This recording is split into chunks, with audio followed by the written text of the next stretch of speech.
Before we start today's show, we want to invite you to stick around at the end of the episode to enjoy a preview of a new podcast that premieres on July 14th. As the industry's exclusive cannabis podcast network, MJBulls is proud to present Women Leading in Cannabis. Join host Kira Reed each week for inspirational discussions with women who are leading the cannabis industry.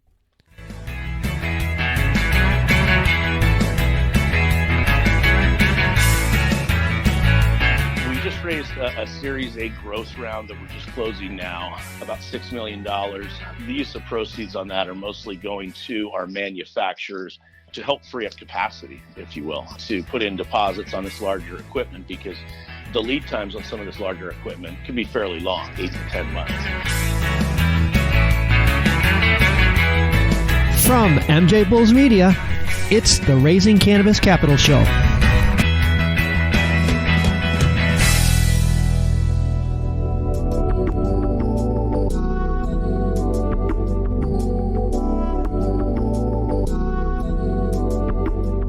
Today in Raising Cannabis Capital, we are joined by Eric Croft from Root Science.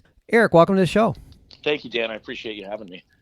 Yeah, I'm glad you're on the show because there's a lot of questions I have about manufacturing equipment. We are actually a distributor. All of our equipment is made in Germany, and then we bring it to the U.S. and do the exclusive distribution in the cannabis and hemp space. I see. So you have the exclusive distribution for the United States. Globally, in the cannabis space. Oh, yeah. Not bad to have it for global. That's not such a bad deal. Well, I'm going to have you take us a step back. I'd like to get started by talking about extraction. Mm-hmm. Just give us an overview of what extraction is, how it's done, what it's done for. Sure. Just to kind of take a step back, we are a licensed producer processor here in Washington State, which is kind of how Root Sciences was formed. So we do have quite a bit of experience operating in hydrocarbon, in CO2, in cryoethanol. We've pretty much run all three of the major types of extraction methods here at our facility. Have you been doing that since the law passed? Yeah. Since the 502 law passed here in 2004, we originally started out as a producer processor. We realized there was a lot of equipment that was needed for that, and that's how Root Science was spun off. We went out and signed up the best of breed as far as extraction, distillation equipment, and now we're working on other verticals that go along with post-processing. I see. I didn't mean to interrupt you, but I wanted to make sure. That's fine. Yeah, so let's jump right into it. Talk about extraction. Sure. People have been doing it for a while. On a large scale, it's evolved tremendously. And typically there's three different types. There's use of CO2. There is light hydrocarbon, which is your propanes and butanes. And then there's your ethanol extraction, which is what we focus on. Using extraction at about a negative 50 degrees Celsius is what we've come up with as the best for scalable operations, which, with the passage of the Farm Bill, everybody's now producing massive quantities of hemp, which was what we're seeing in the industry with equipment getting larger and larger. But basically what we're doing as far as cryoethanol is taking the plant matter, putting it at a very short soak time at, again, about a negative 50 C, which allows you to bypass the winterization and the filtration and go right to the decarb and solvent recovery, which what our equipment does all in one skid. I see. So some of your equipment is specifically focused on the extraction side, but then you drill down further and you get to a point where it's called distillation. Yeah. So the extraction method will produce what's called a crude oil, usually about 65 to 70% pure cannabinoids, with still the other 35% is still different fats, lipids, waxes, all sorts of things. So what you do is you take it one step further and you run it through one of our distillation plants. And it's basically just different heats and pressures. The first cut will take off your light molecules, which are your terpenes, and then you do a second run through it, and you target your heavy molecules, which are your cannabinoids. And what it produces is a distillate. It's anywhere from 95, 98% pure cannabinoids, and it looks like a thick, viscous honey. 95% purity. We've had them up to 98, 99%, just depending on what your input material is. And that's pure cannabinoids. That's mostly THC, but it'll have some CBD, CBN, CBG. It'll have whatever your input material is. At that point, you can use it for vape cartridges, edibles. You can take it further as far as the post-processing, if you'd like, into crystallization or and isolation if you're dealing with CBD, that sort of thing. We talked about this before we went on. Your machine handles the entire process. So it's the extraction, it's all in line. It takes what used to be about a 4 or 5 day extraction process. With the winterization, decarboxylation, solvent recovery, it does it all in one skid, all in line. We've really kind of standardized the process for extraction. And you're the largest by market share on the distillate side. On the supplier, that's incredible. That's incredible. Talk about Root Sciences. What's next for the company? What's the next mountain to climb? Sure. So Root Science is fairly young. We've doubled every year. We'll double again this year.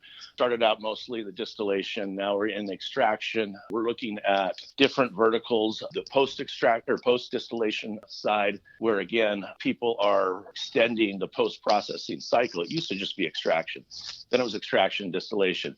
And now we're seeing different technologies that are coming out that are post-distillation that we're looking for best of breed manufacturers to bring in to distribute their equipment exclusively in the cannabis space and grow that way. Another way that we see that the market is definitely trending with the passage of the Farm Bill is with all of the hemp producers now, the equipment used to be very small dealing with the THC side, and now it's just getting larger and larger and larger, where some of these plants 2 or 3 stories tall. Really? Oh, yeah. So instead of a lot of small equipment, we're selling a lot more of the larger capacity systems now. Oh, my gosh. Well, I mean, that's great news for everybody, but I'm sure it's putting a lot of pressure on you guys to keep up with this kind of growth.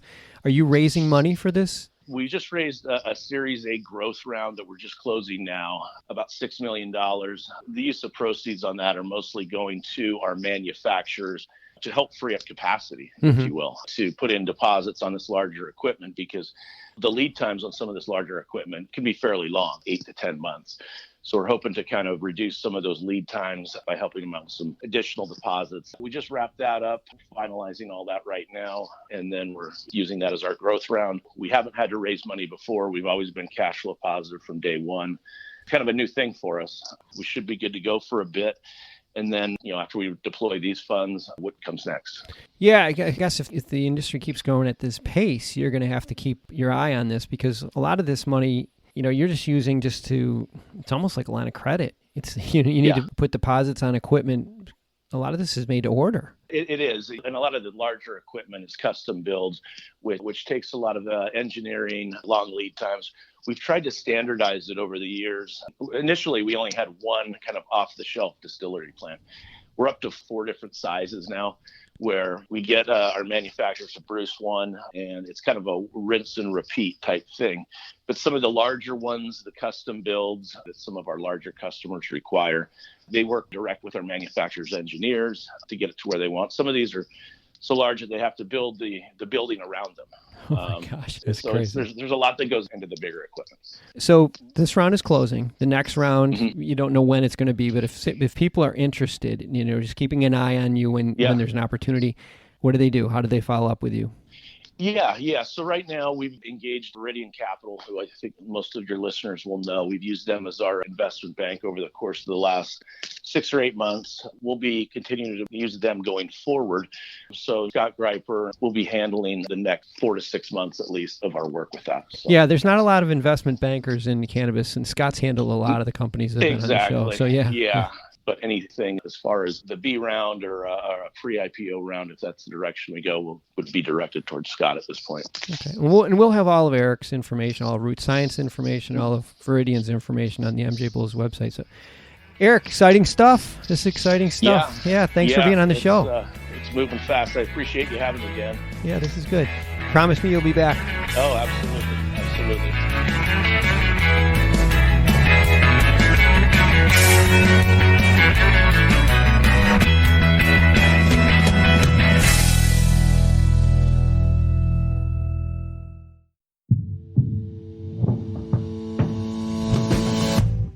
Tell me, boy, you make me so bored.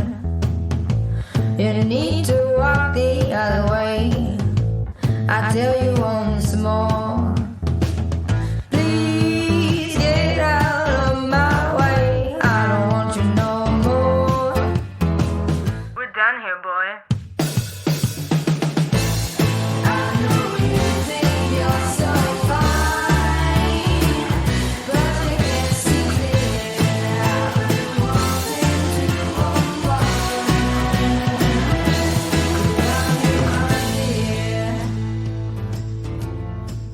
Hi, my name is Kira Reed, and I'd like to invite you to be inspired by the women who are leading in the cannabis industry. Each week, we will discuss empowerment, leadership, and what it means to be a woman in charge in marijuana, hemp, and CBD.